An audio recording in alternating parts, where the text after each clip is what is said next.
Years later, a group of friends decided to celebrate together and boarded a luxurious boat for the occasion.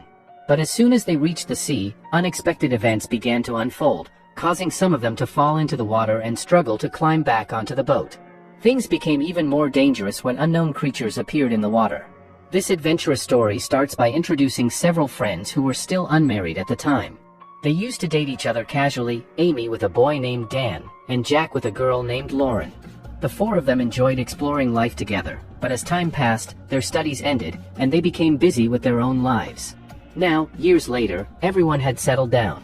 Amy, for instance, had married a man named James, and they had a lovely little daughter named Sarah. At this moment, Amy and James were driving toward Mexico to board a boat. The reason was that their friend Dan was celebrating his birthday. Interestingly, Dan had previously dated Amy, but James was completely unaware of this.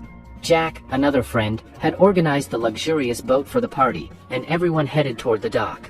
Before boarding, they made sure all equipment was packed and prepared properly. Amy and James carefully took care of their young daughter, Sarah. However, Amy had a deep fear of water. She couldn't swim and often fainted when submerged due to a traumatic incident from years ago, when her sailor father tragically drowned. Since that day, she had avoided traveling by boat, but being with friends made her feel comfortable enough to board. James reassured her that they would have fun and that everything would be safe, putting her at ease. When all the friends finally arrived at Jack's luxurious yacht, they were shocked.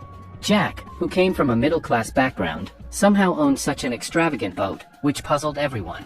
As they explored the lower deck, they noticed Jack having fun with a girl named Michelle. Everyone knew Jack's history of dating multiple girls. Years ago he had been with Lauren, and now he was with Michelle. Seeing this, it was clear Lauren had moved on.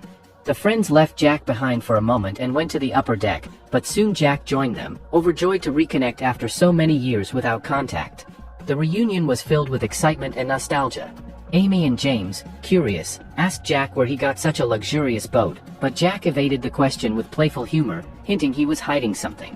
Meanwhile, Amy and James took every precaution to ensure their daughter's safety, placing Sarah securely in the lower deck and setting up a walkie-talkie so they could communicate with her at all times. Once Sarah fell asleep, the adults moved to the upper deck to enjoy themselves. As before, the party was grand, full of celebration, and Amy even enjoyed a drink, reminiscing about their college days and the joyful memories they had shared. The friends were genuinely happy, reliving the moments that had brought them together years ago. But little did they know that a massive danger was waiting for them. As the party continued, Michelle approached Jack and whispered in his ear that they should jump into the water for fun. The water was so clear that everyone would enjoy swimming. Without hesitation, the excited friends dove in. On the boat, only Amy and Dan remained, former lovers, while James had also joined the others in the water, unaware of what was happening on the upper deck. Dan tried to convince Amy to join the group, but she explained her deep fear of water. This fear wasn't innate, it stemmed from the traumatic death of her father years ago. Since then, she had never dared step into the sea. Despite Dan's attempts to give her mental support, Amy had made it clear she didn't want to swim. The problem escalated when a reckless Dan forcefully lifted Amy and jumped into the water. Everyone watching assumed they were just having fun together, but the moment Amy hit the water, she lost consciousness, her body out of control, and memories of childhood experiences with her father in the sea flooded back. Dan panicked as Amy didn't respond, and slowly, James and the other friends reached them, trying to make her feel comfortable. The friends had no idea of the full danger, so they considered returning to the boat. The real problem was that Dan hadn't deployed a ladder or anchor when he jumped, meaning no one could climb back onto the tall luxury boat directly. The friends were now stranded in the middle of the sea with no land in sight, and the height of the boat made it impossible to return. Only Amy and James's little daughter, Sarah, remained safely on the boat, leaving her parents deeply worried. Jack, Dan, and Lauren tried various ways to get back on board, but every attempt failed. Lauren had a dolphin-shaped inflatable they could float on, which Dan and Jack tried to use to reach the boat, but their combined weight made it impossible. Panic spread among the friends as every minute in the water increased the danger. Dan then attempted to grab the flagpole on the boat to climb up. After several tries, he finally got a hold of it, but when Jack tried to pull him up, the flagpole snapped, ruining the plan. The only relief was that Amy regained consciousness and started feeling better. The group now had to urgently figure out a way to get back onto the boat, as they had already been in the water for several minutes without a solution. Suddenly, Michelle felt something under her feet and panicked, screaming that a shark was nearby. This terrified everyone and pushed them toward the boat. When Dan checked, there was no shark, likely Michelle's imagination, but the tension remained high. Their most important concern was Amy, because little Sarah was still on the boat, completely vulnerable. The good thing was that Sarah was asleep, because if she woke up, calming her would have been almost impossible. Everyone blamed Dan for the whole situation, as it had already been agreed that only one person should stay on the boat, but in his excitement to have fun with Amy, Dan had jumped into the water without thinking. He grew increasingly frustrated as all eyes turned on him, even though his only intention had been to enjoy time with his friends. Very few of them had life jackets, and Michelle didn't have one at all, which made her panic further, fearing she would be the first to drown. Exhausted, Michelle tried to snatch Amy's life jacket, but Dan and James intervened, protecting Amy. Lauren quickly reached Michelle and tried to calm her down, instructing her not to do anything reckless. Despite these efforts, everyone felt hopeless. In such situations, marine experts suggest that if you can't climb back on a luxury boat directly, you should look for a stern platform at the back of the boat, a place used for swimming or motorboating. If that doesn't work, a human ladder can be formed, where one person climbs on another to reach the boat. For example, if Dan and several friends were stranded, he could have lifted a lighter person like Lauren or Amy to push them up, with someone else supporting from the water. If this still fails, the boat's propeller guard could be used, but only if the engine is off, otherwise, it could be deadly. Another option is to use the small drain outlets as makeshift steps to climb back. Proper planning and coordination would allow them to get back safely, but panic had taken over, leaving everyone unable to think clearly. Jack, Dan, and the group were stranded in the water when suddenly a ringing sound came from the upper deck. Jack's coat, lying at the edge of the boat, had a phone inside. Dan immediately swam to grab it, and after some effort, he retrieved the wet phone, but it had already been damaged and the call disconnected, costing them a crucial chance to ask for help. Michelle panicked further, trying to grab the phone from Dan to establish a connection herself, which led to a heated confrontation. In frustration, Dan threw the phone into the water, sinking it for good. Dan then came up with a plan, using pieces of clothing from their bodies to make a rope that could be thrown onto the boat railing to climb back. Not everyone agreed, as it meant partially exposing themselves, but discussions continued. Just then, they noticed another boat passing nearby, and they waved and shouted for help.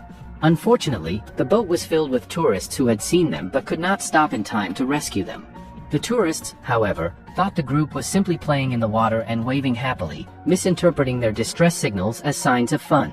They moved ahead with their other boat, and the opportunity for rescue slipped away.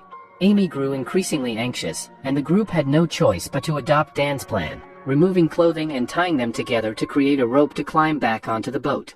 Jack produced a knife and began cutting the clothes into a long rope, though no one knew why he had it with him. Using the rope, Dan, Jack, and James attempted to throw it over the railing to climb up, but it eventually tore under their weight. Hours passed, their stamina dwindled, and with nothing to eat, their energy drained further. Experts suggest a survival technique for extended time in water: lie on your back in a starfish formation, arms spread and legs curled slightly, to conserve energy and survive until a rescue team arrives. Meanwhile, James moved toward the propeller with a knife, attempting to follow this expert advice by using the propeller stand to climb. But the knife slipped from his hands, falling toward the water.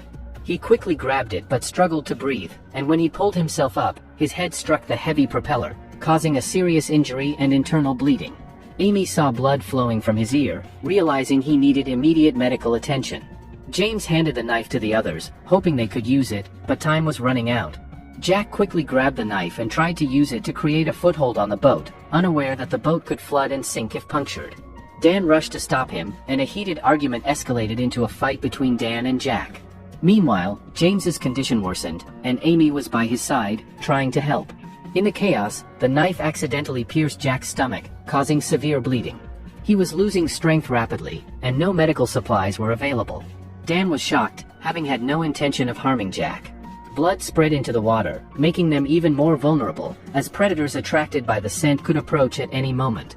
Panic escalated. The only option was to get everyone out of the water immediately before the situation became fatal. Jack, meanwhile, was with his ex-girlfriend Lauren, confessing that he had always loved her but had made many mistakes while trying to move forward in life, and now was facing the consequences. Michelle, Jack's current girlfriend, was terrified and wanted nothing to do with the group anymore. Exhausted, she began sinking into the water, and although Dan tried to save her, he failed. Michelle was gone. Jack stayed briefly with Lauren, but even she eventually succumbed. Lauren screamed and cried uncontrollably. At this point, only Amy, James, Dan, and Lauren remained alive.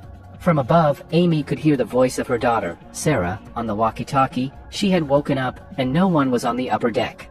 Amy had to reach her daughter no matter what. James confronted Dan, furious and blaming him for everything that had gone wrong. Dan, shocked, didn't respond, and Amy stepped in, pulling James back, explaining that this wasn't the moment for fighting. They needed to plan a way out.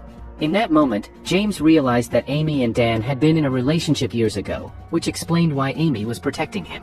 This revelation devastated James, leaving him in tears.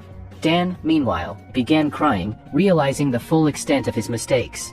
If he hadn't broken the rules and jumped into the water with Amy, none of this would have happened, and no lives would have been lost.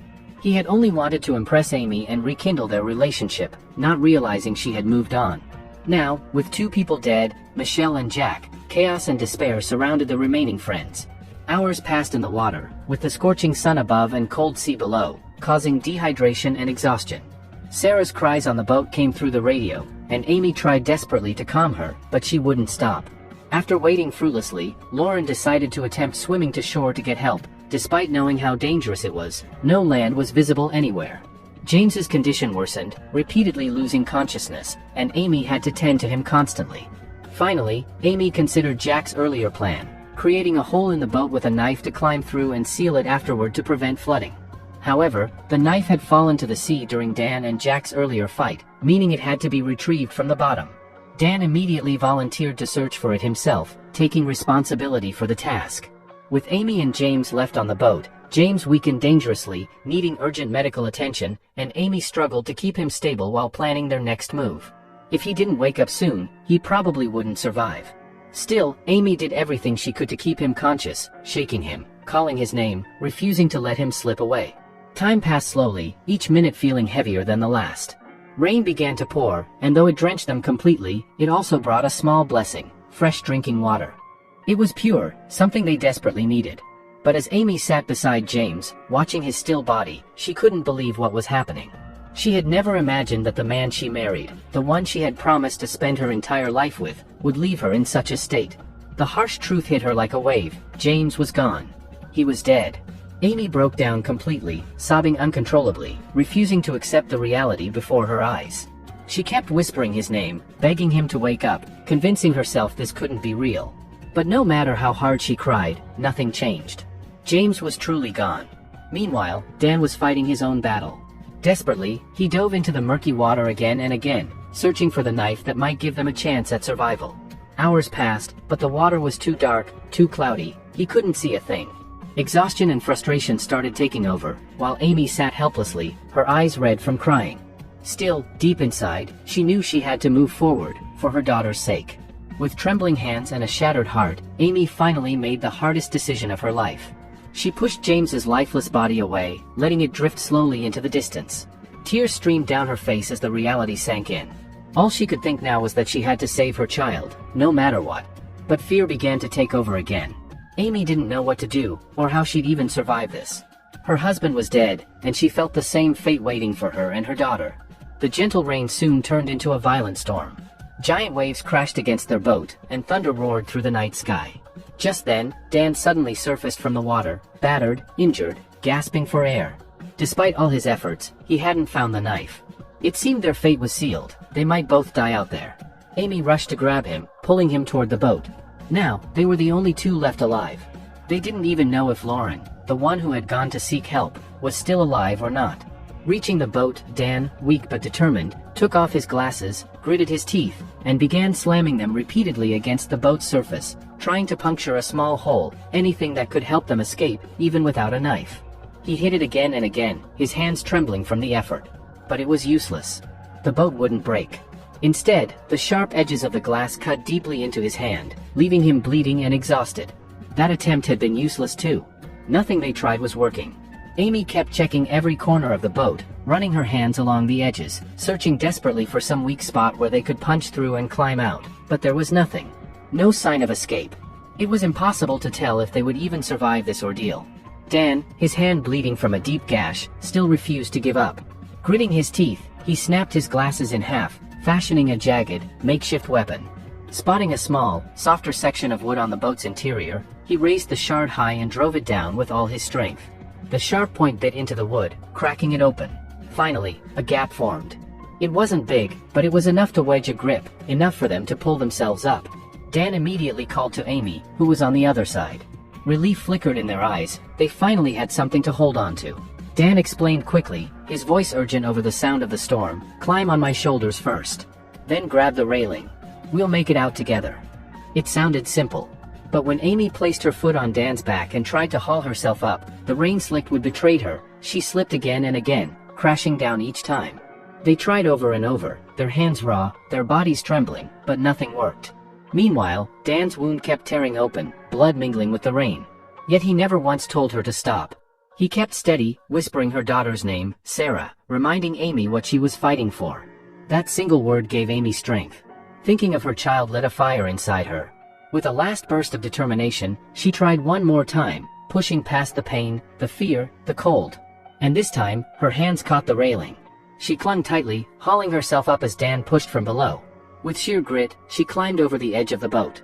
Dan, satisfied that she was safe, prepared to follow. At last, it looked like they might survive. Amy's first instinct was to find her daughter. She needed to see Sarah, to make sure she was safe. As she moved toward the cabin, she flipped the switch for the stairs, giving Dan a clear way to climb up behind her.